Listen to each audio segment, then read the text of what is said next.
Hello friends, my name is Vishal and welcome to my YouTube channel, My Education Right. So today's video I am going to discuss with you the question of interviews। जैसे कि आप कहीं पे भी interview के लिए जब जाते हो तो वहाँ पे बेसिक क्वेश्चंस आपको पूछे जाते हैं। तो उसके बारे में हम आज डिस्कस करेंगे इस वीडियो में। जैसे कि किसी भी कंपनी में आप इंटरव्यू के लिए जाते हो तो बेसिक क्वेश्चन आपसे पूछे जाते हैं कि पहला क्वेश्चन ये होता है उनका कि tell me about something yourself. Okay, tell me about something yourself. और वो आपसे पूछ सकते हैं कि can you brief me about yourself. जैसे कि आपके बारे में आप हमें बताइए। ओके, और can you brief me about yourself, आपके बारे में आप हमें बता सकते हैं। तो इस तरीके से अगर आपको ये क्वेश्चन पूछा जाता है तो गाइस यहाँ पे शुरुआत आपको आपके नाम से करनी है। जैसे कि my name is Prashant Rokade. Then जैसे कि मेरा नाम प्रशांत रोकड़े है। आई रिसाइड इन थाने, मैं थाने में रहता हूँ। यहाँ पे देखिए गाइस कि जैसे कि I stay in Thane, stay at Thane. तो स्टे यूज़ नहीं करना है क्योंकि स्टे का मतलब होता है कि जैसे कि मैं वहाँ पे रुका हुआ हूँ।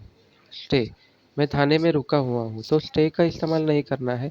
आप यूज़ कर सकते हैं reside, I reside in Thane और I live in Thane. Okay, then if I talk about my qualification, अगर मैं मेरे क्वालिफिकेशन के बारे में बताऊँ तो I passed HSC examination in year 2015। Okay, अगर मैं मेरे क्वालिफिकेशन के बारे में, मेरे पढ़ाई के बारे में मैं आपसे डिस्कस करूँ तो मैंने HSC एग्जामिनेशन पास किया है ईयर 2015 में। उसके बाद after completing my HSC examination I work with XYZ company for 1 year as a suppose back office executive. अगर आप फ्रेशर है तो सीधा आप कह सकते हैं आई एम फ्रेशर। और आप बोल सकते हैं किसी कंपनी में अगर आपने काम किया है तो yes I work so and so company for 1 year. And अगर कोई दूसरा एक्सपीरियंस है आपको दूसरी कंपनी में तो उसके बारे में भी आप बता सकते हैं। तीसरा क्वेश्चन उनका रहता है mostly why did you leave your previous organisation. आपने आपका जो प्रीवियस ऑर्गेनाइजेशन है वो क्यों छोड़ा। तो यहाँ पे आपको रीज़न देना है गाइज फॉर फर्दर स्टडी और प्रोसेस रैम्प डाउन। जैसे कि कोई प्रोसेस था वो बंद हो गया अगर, और बिल्कुल भी आप सैलरी का और हेल्थ का बिल्कुल भी हेल्थ का इशू है ऐसे रीज़न मत दीजिए क्योंकि वो आपसे पूछेंगे। अगर सैलरी का इशू था यहाँ पे, अगर आपको किसी और कंपनी में सैलरी अच्छी मिली तो आप यहाँ से भी लीव करेंगे। तो how can I trust on you, ऐसा वो आपको सीधा बोल देंगे। हेल्थ इशू का है, हेल्थ इशू की वजह से अगर हेल्थ इशू हुआ तो ऑब्वियसली आप छुट्टी लेंगे। तो ये बात आती है, तो ये रीज़न कभी नहीं देना है। उसके बाद what was your last drawn salary, आपकी जो प्रीवियस सैलरी कितनी थी। ओके, तो आप बता सकते हैं मेरे 17,000, 18,000, 19 जो भी है आपका सैलरी वो आप बता सकते हैं। व्हाट इज़ योर एक्सपेक्टेशन, आपकी एक्सपेक्टेशन क्या है। यहाँ पे गाइस देखिए बहुत इंपॉर्टेंट पॉइंट है ये। आपको ऑब्वियसली कोई भी यहाँ पे जैसे कि जॉब ढूंढेगा तो अच्छी सैलरी के लिए, प्रीवियस कंपनी से अच्छी सैलरी के लिए। लेकिन यस आपको ये बोलना है यस आपका जो आपका जो एक सपोज आपको 17,000 मिल रही थी तो 17,000, बट आपको ये भी बोलना है कि as per your company rules I will accept. ये भी आपको बोल देना है तो वो आपको जो भी है सैलरी, या वो सोचेंगे कि ये बंदा काम करने वाला है इस तरीके से। दूसरा क्वेश्चन आएगा how long will you be working in our organisation, कितने समय तक आप काम करोगे हमारे ऑर्गेनाइजेशन में।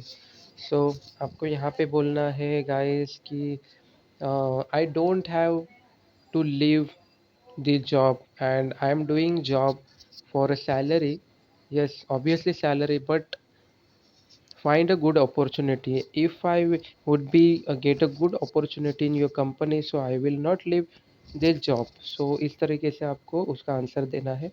हाउ मेनी, और लास्ट क्वेश्चन जो है कॉमन क्वेश्चन आता है, how many people are in your family including you. तो आपको बताएं there are 4 people 5 people in my family including मी।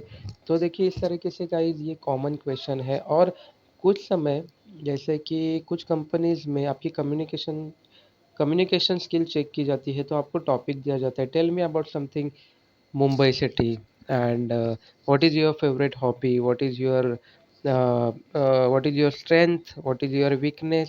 सो आप इस तरह की जो टॉपिक्स है उसकी तैयारी आप करके जाइए। और जैसे कि आपको बताना चाहूँगा, देखिए ये जो है, जैसे मैं जब इंटरव्यू के लिए जाता था तो मैं ग्रामर सीख के ही गया था इंटरव्यू के लिए। तो grammar is most important factor है गाइस। तो बहुत सारी कंपनी में मैं सिलेक्ट हुआ, मेरे पास 7-8 कंपनी 7 to 8 कंपनीज के ऑफर लेटर थे उस टाइम पे। तो जैसे कि आप इंग्लिश पे ध्यान दीजिए, ग्रामर पे ध्यान दीजिए, तो ये जो क्वेश्चन है उसके आंसर आप इजीली दे सकते हो। ठीक है, अगर वीडियो अच्छा लगा है सर लाइक कीजिए sir. Guys, share and subscribe to my channel. Bye. See you on the next video. Bye bye.